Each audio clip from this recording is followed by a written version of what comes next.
We begin today the Gemara on Daf Yudaled Amud Aleph, 11 lines down from the top of the page. Tanu Rabbanan. The Gemara here continues halachas about a Sefer Torah in connection to what we learned in the Mishnah regarding Kisvei HaKodesh, when partners own together Kisvei HaKodesh.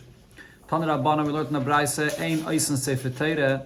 You don't write the Sefer Torah, Loi Orkoi Yoser Ala Keifai, the length of the Sefer Torah. Now, when it says here length, it actually refers to what we would call the height of the Sefer Torah. When you stand up a Sefer Torah, so look at the klaf of the Sefer Torah from the top to the bottom. How long is that? So that length should not be Yoser Ala Keifai, more than the circumference of the Sefer Torah. You have the whole Sefer Torah rolled up, it shouldn't be more than the circumference of the Sefer Torah. And v'loya keifai yoser al orkai, and the circumference of the Sefer Torah should not be more than its length. So what this basically means is that when you write the letters of the Sefer Torah, you shouldn't write them too large, because then it's going to be too tall, and don't write them too small, that it should be too low, less than the circumference of the Sefer Torah. It should be about the same. Shalu as Rebbe. So Rebbe was asked about this. Shir Sefer Torah bekama. So what is the shir of the height of a Sefer Torah? Amalahan, so Rebbe said, b'gvil, if the what you're using to write the Sefer Torah on is gvil. Now gvil is actually the thickest parchment. We don't really use this gvil. The gvil is when you take the actual hide of the animal and you remove the hairs and you write on it the Sefer Torah. Now that gvil is very thick. So when you're going to be using this gvil, shisha, then the height of the Sefer Torah will be 6 tfachim.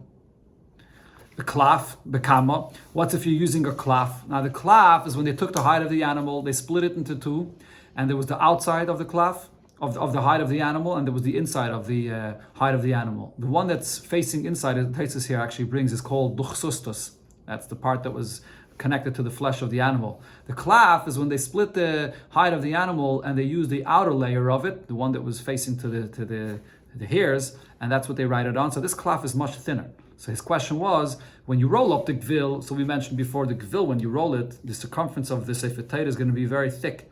So then he says it's 6 tvachim, the height of the Sefer Torah, in order for it to be the same. But by the klaf, which is not going to be as thick, so bakama, how much is going to be the height of the Sefer Torah that it should be the same, that the height and the circumference should be the same?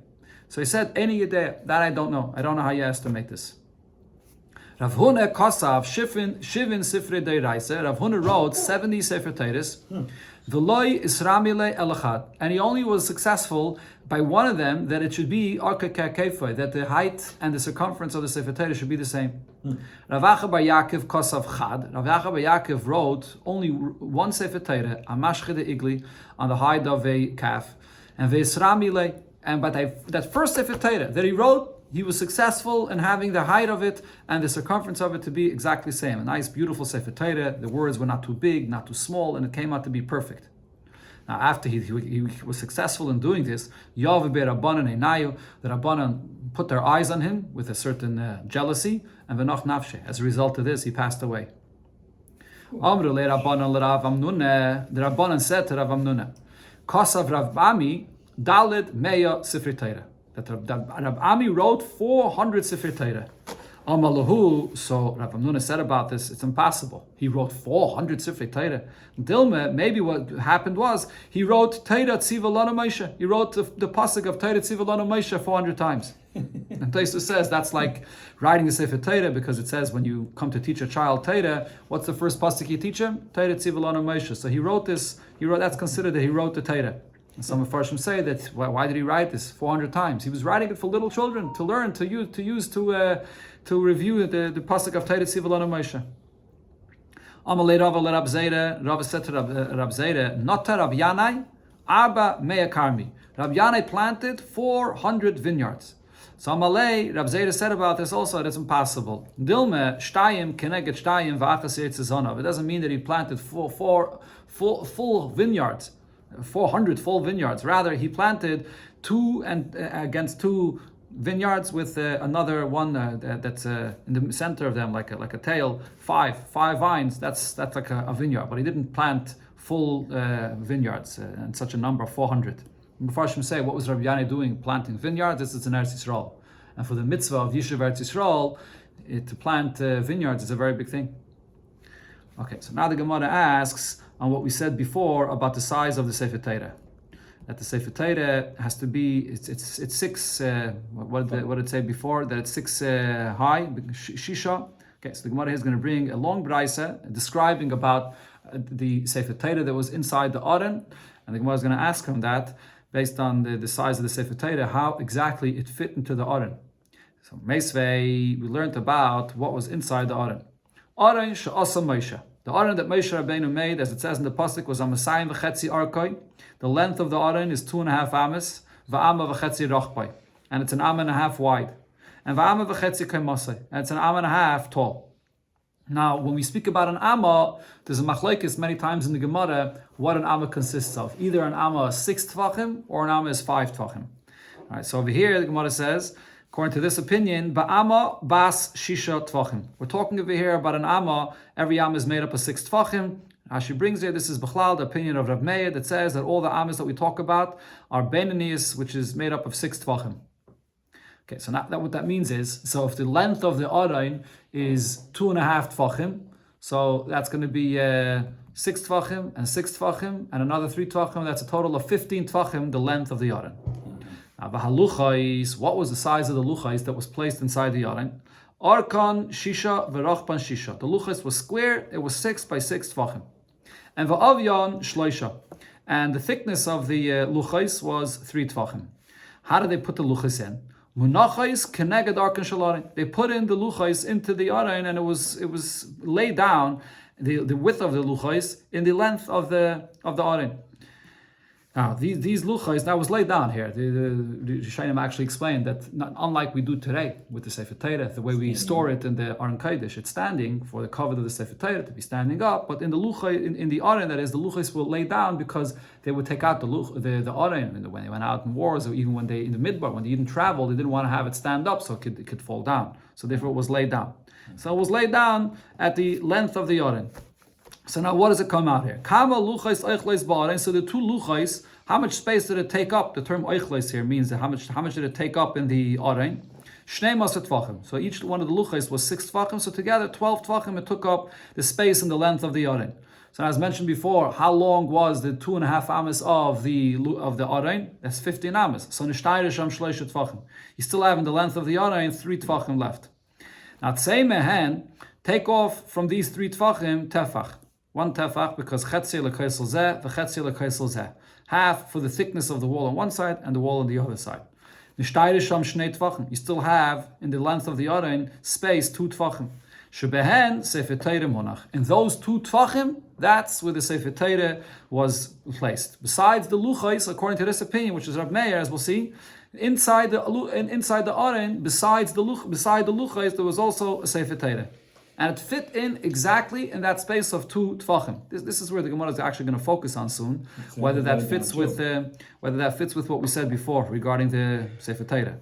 Now, how do we know that the Sefer Torah was inside the Aron? Shenamar, because the pasuk says, "Ein ba'aron rak shnei luchis avanim." You do not have in the Aron only exclusively the 2 luchis. Asher eniach sham Moshe, that Moshe Rabbeinu put there. So now here, this pasuk has a double negative. My aim ba'aron rak. Why does it use the 2 expressions? There isn't only. Miyot achamiyot. This is the Torah excluding twice here in the same pasuk, and the rule is ve'ein miyot achamiyot ela l'rabis. When the Torah excludes something twice, it really is coming to add something. The Torah writes an exclusion once, and then when it writes the exclusion the second time, it's really coming to say, that the first exclusion is not true, and therefore it really is coming to say that we have to be marbe something. And what are we marbe here in this case? Sefer Torah shamunach ba'aron. It's coming to be marbe that there's a Sefer Torah besides the luchais that are in the Aron as beside the luchais. Okay. This is the description of what was taken up in the space of the length of the Aron. So the Brisa continues, Pernasta, inside the Aron. Pernasta Aron la'arkai. So this is the explanation of what was inside the Aron in its length. Now, say Parnas Aron l'rachpai. How do we understand what was the space taken up in the width of the Aron? So what was the width of the Aron? An amma and a half. So if each amma is 6 tvachim, so that means that was 9 tvachim in the width of the Aron. How much space did the luchais take up in the width of the Aron? Shisha tvachim, 6 tvachim. As mentioned before, it was a square 6 by 6 tvachim. So nishtayre sham shloisha tvachim. So you still have 3 tvachim of space. So again, same man tefach chatzi l'kaisel zeh v'chatzi l'kaisel zeh. Deduct one tefach for the thickness of the two walls on both sides. Nishtayre shem shnei tefachim. So you still have 2 tefachim of space inside the aron. What was that for? So Bryce explains, Shelo yehei sefer Torah nichnas v'yotze kishu dachok. When they put the luchais and the sefer Torah inside the aron, they kept a space of 1 tefach and another tefach on both sides, so that when you have to place in the sefer Torah, it shouldn't be exact. So it should be, once you put the sefer Torah into the aron, you don't have any space to put your hands in to take it out. You have to have a tefach on one side and a tefach on the other side, so it shouldn't be mamish fit perfectly. So you should have space to take it in and take it out. Rab Meir, this is Rab Meir's opinion. It's actually a discussion in Mefarshim about this. Why would it be necessary to take it out? The Sefer Torah seemingly was just left there all the time. But there is a Rashi here in Amud Beis that says that this is the Sefer Torah that was used when they read in the Beis Hamikdash, whether it was in Yom Kippur, the Melech read from the Kohen Gadol read from the Sefer Torah, or whether it was Hakel and the Melech read from the Sefer Torah on Hakel. They used the Sefer Torah, so they had to have some maneuvering room to take the Sefer Torah in and out. This is Divrei Rab Meir, Rab Meir's description of how they filled the space of the Aron with the Luchais and a Sefer Torah inside the Aron. Rabbi Yehuda says, no, the shear is different, because Ba'ama was chamisha tvachim. When the Torah says the measurement of the Aron, 2.5 by 1.5 amas, we're talking over here about amas that are made up of 5 tvachim.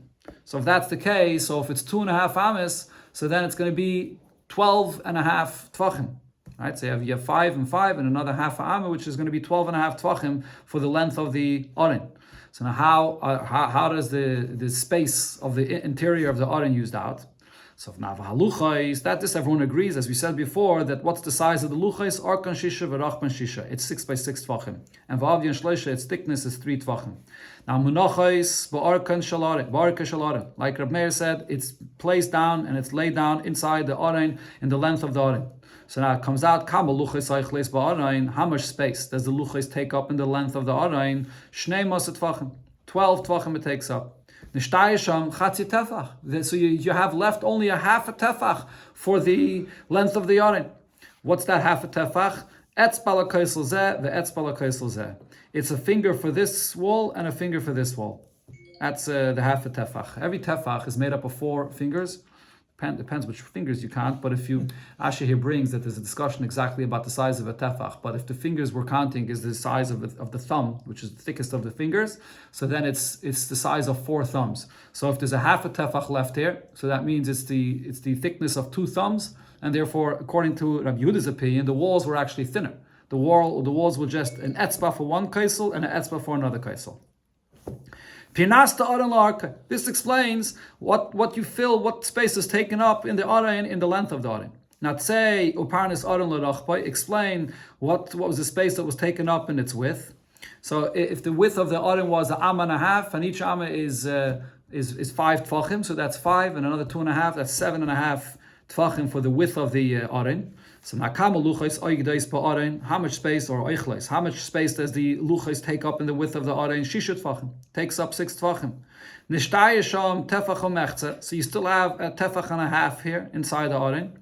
So what do we do? Tzei men chatzi tefach etzba umechza lekaisel zeh ve'etzba umechza lekaisel zeh. So now for half a tefach, you can deduct, because there's a finger and a half for one wall and a finger and a half for the other wall. So over here, actually, Rashi says, the Bach here fixes it in the Gemara, that you're not going as etzba umechze, but you're going as just like before, regarding the thickness of the wall, that it's just an etzba, a finger for each wall. But there is, Rashi does explain that you could say etzba umechze, because as I mentioned before, it depends which finger you're talking about. If you're talking about the thumb, so then it's one etzba. But if you're talking, let's say, about the pinky, so then it's going to be a etzba and a half. So then you can say the girsa of etzba umechze, a pinky and a half.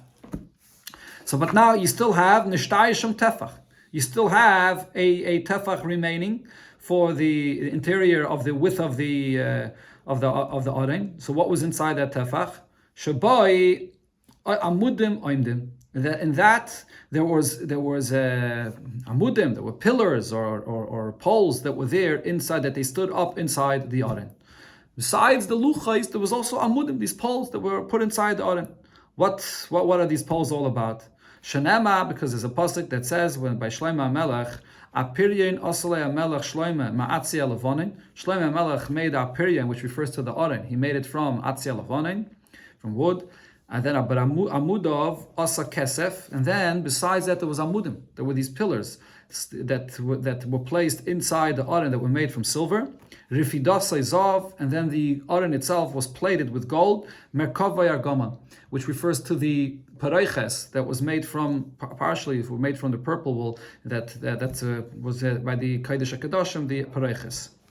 Okay, so now so we see here a new thing, that according to Rabbi Yehuda, he doesn't speak about the Sefer Torah being inside the Aron, but there were these Amudim that were inside the Aron. Now, what were these Amudim all about? Tosfos over here brings that these Amudim was hinting to the Yidden, just like there was a Sefer Torah, there was a Luchais inside the Aron regarding Torah. So you had representing Yidden inside the Aron, and the Amudim is showing on the strength of Yidden, that the Eibishter establishes Yidden and they always stand strong. That's what these Amudim represent.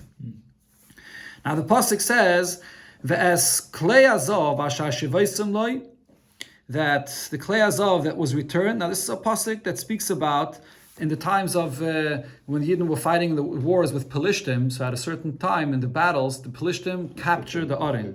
Alright, I skipped the line over here. Oh, of the Argis. Yeah, you're right. Okay, so I'm describing it Balpeh, but the Gemara says here. Now, the Argis, there was a box shashigru by Pelishtim dairen lelekei Yisrael. There was a box full with gold that the Pelishtim sent as a gift to the Yidden, to the Eibishter.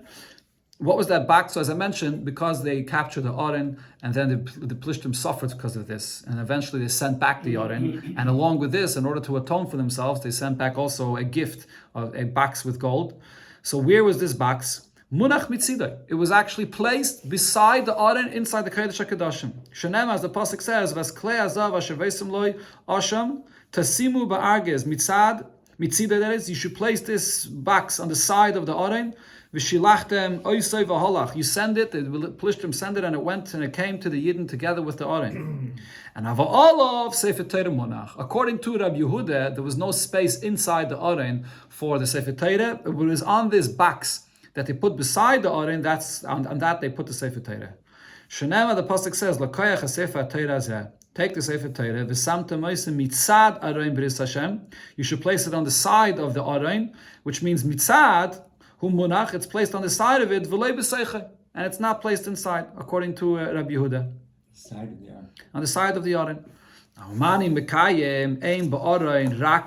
According to the Rabbi Yehuda, that says that inside the Aron there was only the luchais, but we brought before the pasuk where it says that miyot achamiyot, a double miyot, that shows that there was something else in addition to the luchais inside the Aron. What does Rabbi Yehuda say? What else was inside the Aron? So from this pasuk, Omani mekayim ein ba'aron rak, l'rabbis, it comes to be marba something. What? L'rabbis shivrei luchais. It comes to add that the broken luchais shemunachim ba'aron, they were also inside the Aron. Rashi says we're under the luchais were the broken pieces of the luchais. What about the Amudim? They weren't, according to Rabbi Yehuda, they were not inside the Aron. They were on the side of the Aron. Okay, according to Rabbi Meir. No, the Amudim were inside. According to Rabbi Yehuda, the Amudim were inside. According to Rabbi Meir, the opinion before, the Amudim were on the side of the Aron. They weren't inside. Okay, Atkan is what it says here in the Braisa about what was inside the Aron. Okay, so now the Gemara comes back to the question regarding the size of the Sefer Torah. Is it possible for the Sefer Torah to fit into 2 tvachim? If you're going to say, like we said before, Sefer Torah hekefoi vav tvachim, the circumference of the Sefer Torah is 6 tvachim, and therefore the height of it is also supposed to be 6 tvachim. So let's see, what does that mean? When you have a circumference of 6 tvachim, how thick is that actually? So we have the following rule. When you have something that its circumference is 3 tvachim, what that means is yeshboi reichav tefach. So then the thickness of it is going to be 1 tefach. Okay, so over here, if we have a Sefer Torah which is going to be the circumference is double, 6 tvachim, so that means that the thickness of it should be 2 tvachim. Now, so if that's the case, if the thickness of it is 2 tvachim, shouldn't it fit in that space of 2 tvachim in the Aron? So the Gemara adds another point. But the kivin de le'emtze isay nigla. The Sefer Torah has the 2 poles, the 2 atzechayim, that you roll it together and you close it in the middle.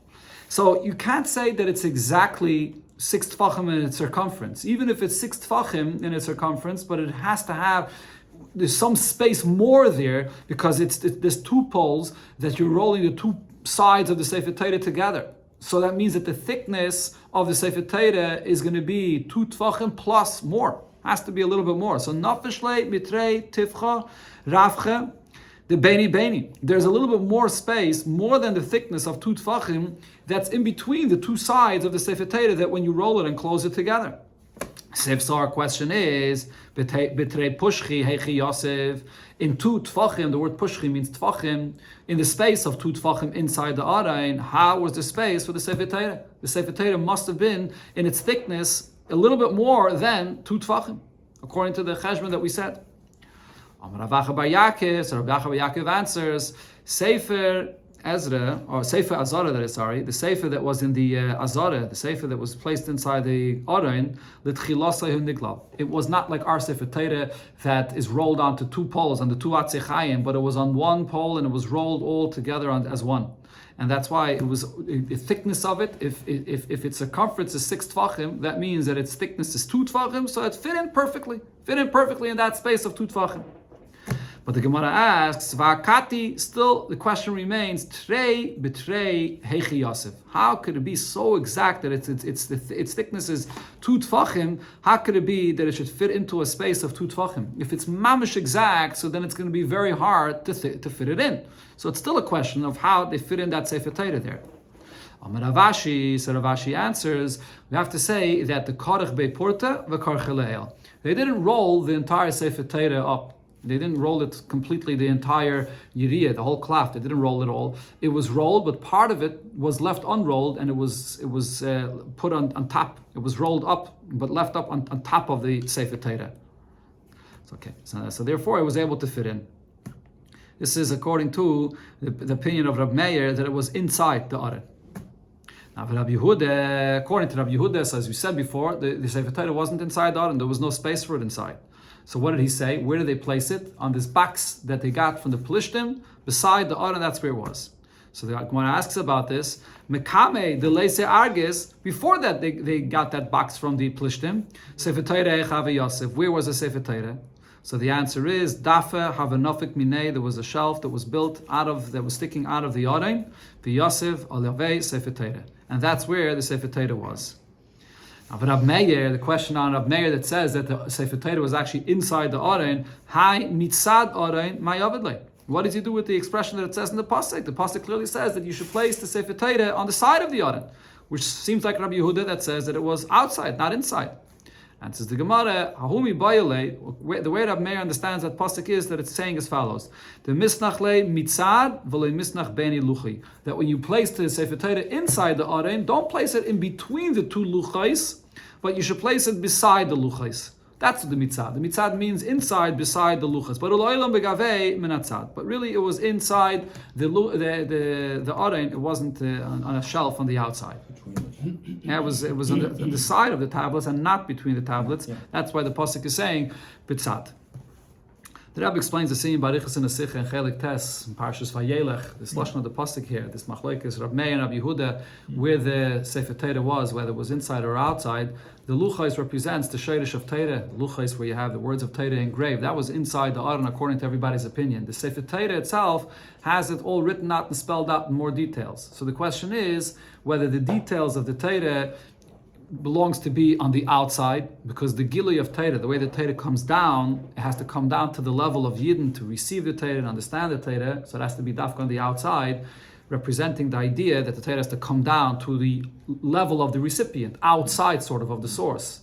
But Rav Meir's Indian is, the light that shines from Torah, when you have the light of Torah that shines very powerfully, so then even the details of the Torah, the whole Sefer Torah, you see how it's all part of the luchais and it belongs to be inside the Aron. You see over there how it's all the essence of the Torah.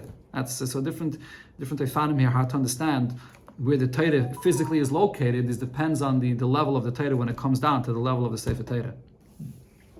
Now the Gemara continues the discussion regarding the broken luchais, or before that, V'Rab Meir, Amudim Heicha V'Kaima. According to Rab Meir, these pillars that we learned from the pasuk that it says by Shlomo HaMelech, where were these amunim? There was no space for it inside the aron. So as I mentioned before, mibroi, they were there. They were outside of the aron, inside the Kodesh HaKadoshim. They were positioned outside. They were standing outside. Now, Rab Meir, according to Rab Meir, shivrei luchais du menachos ba'aron, the broken luchais that are inside the aron, minale. From where does he know this? According to Rabbi Yehuda, the Gemara said you learned that out from the Miyat Achamiyat that it says ein ba'aron rak. But according to Rab Meir, that pasuk is used for something else. It's used to tell me that the Sefer Torah was inside the aron. So according to Rab Meir, what's the source that the broken luchas were inside the aron as well? So he learns it out. Nafkalei mit Rav Huna. The Amar Rav Huna, Mai Dechsiv. The pasuk says Asher Nikra Shem, Asher Nikra Sham. That is Asher Nikra Sham Shem Avayet Tzvois Yeshiv Akruvim Olav. One second, let me just make sure I'm reading the pasuk correctly. Actually, no, that's the whole point here. That it says twice the word Shem. Asher Nikra Shem. Shem Avayet's voice, Yeshiv Akruvim Olav. It says twice Shem, the Eibishter's name. So why does it say this twice? Melame, that's what teaches us. Shaluchais v'shivrei luchais menachos ba'aron. The double expression of the pasuk is telling me that both the broken luchais and the luchais were inside the aron. V'hidach, according to the other opinion, what do they learn from this pasuk? This pasuk teaches me what Rabbi Yechanan said. The name of the Eibishter with all the various different names of the Eibishter, Munachim Ba'aron, were inside the aron. According to some opinions, what this means is it was a separate klaf that they wrote the name of the Eibishter and all his names on it, and it was placed inside the aron. That's what this pasuk teaches. If so, according to the other opinion, according to Rab Meir, this pasuk is also needed for this point, that all the names of the Eibishter were placed inside the aron. So the Gemara says, true. This pasuk comes to teach me this point, that all the names of Hashem were in the aron. So Ela, Shivrei Luchais, the Menachos Ba'aron, Minale. According to Rab Meir, what is the source that the broken Luchais were inside the aron? So the Gemara brings a different pasuk. Nafkalei the Tani Rav Yosef. The Tani Rav Yosef taught when it says, Asher Shibarta, V'samtom, that the luchas which were broken, and you should place it inside the aron. The simple pshat of the pasuk over there, it says that you're going to ve'echtav ala luchas. You write in the second luchas. Esadvarim ashahoyu ala luchas arishonim asher shibarta. The same set of sadibris that were on the first luchas, and then afterwards it says v'samtom ba'aron. You'll place the second luchas into the aron. That's a simple pshat. But the Gemara Darshans, when it says Asher Shibarta and V'samtam, the words Asher Shibarta are extra that we learn from here. Malamed Sha'luchais V'shivrei Luchais, both the Luchais and the broken Luchais, that is Munachim Ba'aron. They were both inside the aron. And the Rebbe spoke about this Inyan also many times regarding the broken Luchais that were inside the aron. Seemingly, what was the point of having the broken Luchais in the aron? Once you have the Luchais, the broken Luchais seemingly represents only something negative, that it was broken because of Chet HaEgel. So the Rebbe explained in different Teifanim. There's a Sikha Chelik Yudalad where the Rebbe speaks about this, and Chafav in the Sikha there, the Rebbe says that the broken luchais means that it's just the essence of the luchais without letters in it. It actually shows on something deeper. The luchais have in it letters. The luchais itself without letters is something even deeper than the luchais itself. And then also there's the other Inyan of the Shivrei Luchais, which are inside the aron, and the Shivrei Luchais represents the fact that when a Yid learns Torah, he has to know that the only way you could understand Torah is like we say every day in davening, that if you are able to have bittul and put yourself and break your spirit, so to speak, in order to have the broken Luchais, then a person can open himself up to understand Torah. And that's what the broken Luchais inside the aron represents. Now, according to the other opinion, what do we learn from this pasuk here? The extra words Asher Shibarta, and then it says V'samtam. So he doesn't connect the words V'samtam to Asher Shibarta, but the extra words of Asher Shibarta he learns out. He learns of this what Rish Lakish said. Gemara brings this in a few places. The Amar Rish Lakish says Asher Shibarta. When it mentions here that David is telling Moshe Rabbeinu, all those luchas that you broke. Why is it saying again that you broke? Amalek Kadosh Baruch Hu. The Eibush tells Moshe Rabbeinu, LeMoshe, Yiyashe Keichacha Sheshibarta. Your koyach should be strong. I appreciate the fact that you broke the luchais. This is the famous Maimon Chazal, the famous statement of Rish Lakish that Rashi brings at the end of Chumash, the very last thing, that Le'ene Kol Yisrael, that Moshe Rabbeinu broke the luchais, and the Eibush should thank Moshe Rabbeinu for breaking the luchais. And why is this? The Rebbe spoke about this also many times. You have a Sichin Chelik Test and Parshas V'zeis HaBracha, and a Chelik Lamadala. The Rebbe spoke about this by the Simchas Torah Farbrengens, about Moshe Rabbeinu's Mesiris Nefesh for the sake of Klal Yisrael. He broke the luchais in order to save the Yidden from the punishment by the Chet HaEgel, as Chazal described, that he didn't want that it should affect the Yidden negatively, so he was ready to sacrifice the Torah for the sake of Yidden, because Yidden are on a higher level even than the Torah. That's the love of Moshe Rabbeinu and his connection to Yidden, and that's expressed in this, that the Eibush is saying, Yasher Koichacha, the strong koyach that Moshe Rabbeinu expressed by breaking the luchos, elevating and showing the special connection Yidden have to the Eibush. Now, coming back to what we were discussing before, not just the Sefer Torah, but B'chlal, Kisvei HaKodesh, that includes Tanakh. So, Tanara Abanon, Sidron Shal Nevi'im. What's the order of the Nevi'im? Yeshua, Rishaytim, Shmuel, Malachim, Yirmiyah, Yecheskel, Yeshaya, and then Shnei Masa, the 12 different prophets that are included in one Sefer. That's the order of the Nevi'im. So the Gemara asks on this order, one of the Shnei Masa is Hosheya. Mechti, let's see. Hosheya Kodim. Hosheya, it was actually before other Nevi'im that are mentioned here. The Chsiv, because in the beginning of Yeshaya it says, Tchilas dibar Hashem by Yeshaya. Hashem spoke first to Yeshaya. What does this mean? V'chi im Yeshaya dibar tchila. Was Yeshaya the first one that Hashem spoke to? V'halei mi Moshe v'ad Yeshaya kama nevi'im hayu. The first of the prophets was Moshe. And so how does it say that the Eibush speaks first to Yeshaya? Rabbi Yechanan says what this means is Shahaya tchilal arba nevi'im shenisnabo b'isa perek. He was the first of all the nevi'im that prophesied in that time period. In that time period, so Rashi here brings that there was in the times of the kings of Uzziah, and Yosam, and Achaz, and Yechizkiah. So in that time period, there were the Nevi'im, and Yeshaya was the first of all of them. And Ve'elahain, who are they? Hoshea, Yeshaya, Amos, and Micha. So Yeshaya was even before Yeshaya. So V'liktamem, Lahishaya, that is Bereisha. So Yeshaya should not be part of the Trei Asar, but he should be even before Yeshaya.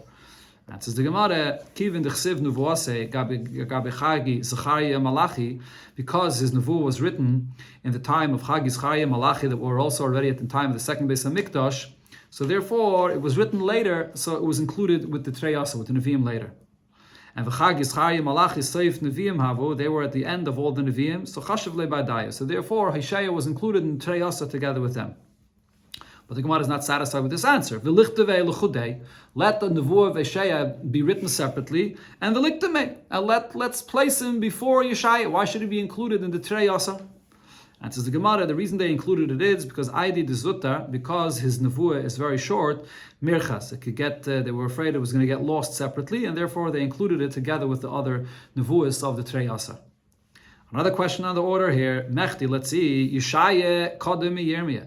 Yeshaya was before Yirmiyah and Yecheskel, and before Yecheskel as well. So Liktamei, Yeshaya Bereisha, so Yeshaya should come first. And Rashi brings the history, Cheshbon of Yeshaya being before them. So why is Yeshaya come later?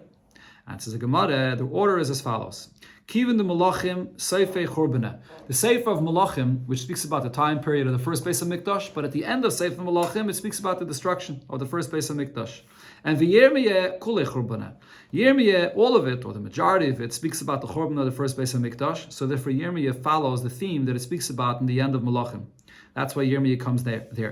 And Yecheskel follows after Yirmiyah because Reishe Chorbana, because the beginning of Yecheskel speaks about the Chorban of the first Beis Hamikdash, and V'seif and Achemta. Then the second half of Yecheskel is the consolation, it's comforting Yidden about the Beis Hamikdash that will be built afterwards. And the Yeshaya Kulei Nechemta. Yeshaya is all, or the overwhelming majority of it is Nechama. And therefore, so Yeshaya follows after the second half of Yecheskel that speaks about the Nechama of Yidden. So therefore, Samchina, Churbana, Lechurbana, the order was placed that Yirmiyah that speaks about the destruction comes after the end of Malachim that speaks about the Churban, and Nechemta leNechemta. Yeshaya, which speaks about the Nechama of Yidden, follows the end of Yecheskel that speaks about Nechama. That's the order. This is the order of the Nevi'im. Now, Sidra Shal Ksuvim, what's the Seder of Ksuvim? Ros, first comes Ros, which was grandmother of David HaMelech. Then comes the Sefer Tilim that David HaMelech wrote, and then V'iyuv, which was at a later time period, according to one opinion. The Gemara is soon going to discuss this. Mishlei, Keheles, and Shir HaShirim. These are three Svarim of Ksuvim that were written by Shlomo HaMelech. And then Kinnis, the Kinnis was written later on by Yirmiyah. And then Daniel, which was even later after Yirmiyah, and the times when Yidden were in Golas Bavel. Or Megillas Esther, then comes Megillas Esther, was even later, in the time of Achashverosh. And then Ezra that brought the Yidden up to the second Beis Hamikdash, and Divrei Hayamim, which was written by Ezra later on. That's the order of Ksuvim. So the Gemara asks regarding Iyov. There's a machlokes exactly when Iyov lived. Now, one opinion is that Eov b'mei Moshe. Eov was in the times of Moshe. If so, liktamei le'Eov bereisha. Of all the ksuvim, Eov should be the first, because Eov was even before Rus. And says the Gemara, we don't want to put Eov first because aschuli b'puranusa loy maschalina. We don't want to begin with the story of so many terrible things. That's the whole teichen of the story of the life of Eov, how he had a very painful life and suffering. We don't want to start with this. In fact, the Gemara, if that's the case, Rus nami puranasi. Rus is also a sefer that talks about the hunger that there was and that and all the different suffering, a lot of the different things, that the negative things that happened in that time. So why is Rus be the one that's the first of Ksuvim? So the Gemara answers that Puranis the Islay Achris. This is suffering and pain, things that are painful, but in the end it has a good ending. The good ending of what happened to Rus, that she was she got married to Boaz and then she had the grandson of David HaMelech, so it has a good ending. The Amar Rabbi Yechon actually translated this in the name Rus itself. Lama Nikrishma Rus. What's her name Rus mean? She yotza mimena David. That from her came David HaMelech, sherivahu lakadosh baruch hu b'shirais v'sishbachis. That he satiated Hashem with singing and praising. So Rus is Rava, the Reish Vav is Rava, and the Saf is for the shirais v'sishbachis that came from Rus. That's why Rus could be first.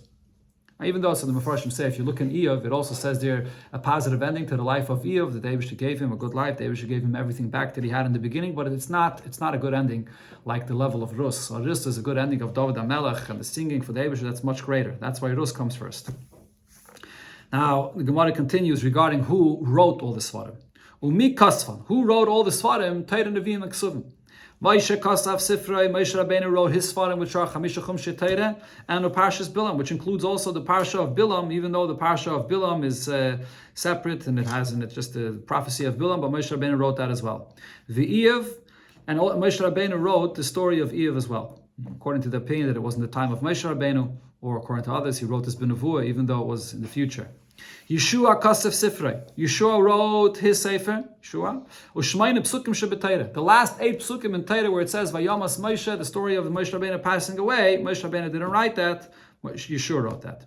Shmuel Kasav Sifrei. Shmuel wrote his Sefer of Shmuel, V'Sheftim. And he also wrote the Sefer of Sheftim and V'Rus. And also the Sefer of Rus. David Kasav Sefer Tilim. David HaMelech wrote Sefer Tilim, and is also included in Sefer Tilim is not just the things that he himself sang for the Eibusher, but also Ayidei Asara Zakenim. He included also in Tilim the different mizmairim of 10 different Zakenim. Who are they? Ayidei Adam Merishin. There's a capital in Tilim which is repeating what Adam Merishin said. Rashi he brings capital Kuflam Betes Gol Miro Einecha refers to when Adam Merishin was formed, his body from the sand. Al Yidei Malki Tzedek, then Malki Tzedek, there's a capital in Tilim Kuf Yud, it says over there Malki Tzedek. Al Yidei Avram, a capital from Avram Avinu. Maskel Eson HaAzrachi, Eson refers to Avram. Al Yidei Moshe, there's a capital Tzedek, Tfil the Moshe. Al Yidei Haman, there's a capital of Maskel Haman HaAzrachi. Al Yidei Yudusun, Al Yidei Asaf, also La Metzech, Al Yudusun, La Metzech, and Asaf. And Vayidei Shloisha B'nei Kairach, also the capital that it speaks that he says from the 3 sons of Kairach, that's Tilim. Yirmiyah, let's just finish the Inyan over here, a few lines down. Yirmiyah Kasav Sifrei. Yirmiyah wrote his Sefer, and also the Sefer Malachim. He wrote Sefer Malachim, the story about the first Beis HaMikdash, and the Kinais. And he wrote Kinais, which refers to Eicha. I forgot to mention before, the Gemara has mentioned Kinais, this refers to the Megillah of Eicha. Chizkiah, V'Siyatoi, Chizkiah, and the people of his generation, Kosvu, they wrote, and the Gemara gives a siman, Yamshak siman. Yeshaya, he wrote Yeshaya. And he also wrote Mishlei Shir Hashirim V'Keheles, that was from Shlomo Melech, but this was written by Chizkiah. Okay. Anshe Knesses Agdaila Kosvu.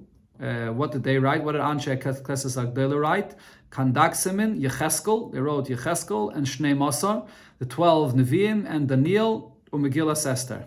And they wrote also Megillas Esther. Ezra Kosav Sifroi. Ezra wrote his Sefer of Ezra, which the Sefer of Ezra is divided into 2. There's the Sefer Ezra, and then the second half is called Nehemiah. So he wrote that, and V'yachas shel divrei hayomim, V'yachas shel divrei hayomim. Yeah, he wrote divrei hayomim as well.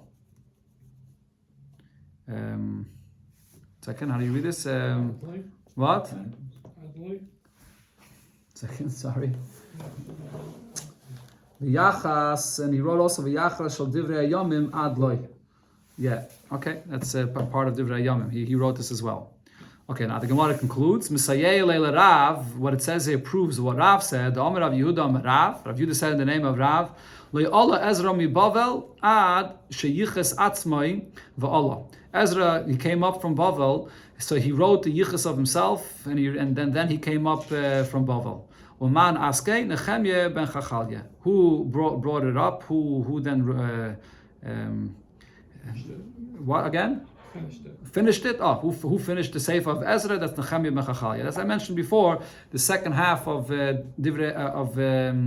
of Ezra, that is called Sefer Nechemya. That's so Nechemya finished it off again. So the lashon that it says before Divrei Yomim ad loy means that he wrote Divrei Yomim, the whole yichus of from Adam Rishon ad loy, and the yichus until his times. So that's what he wrote. Okay.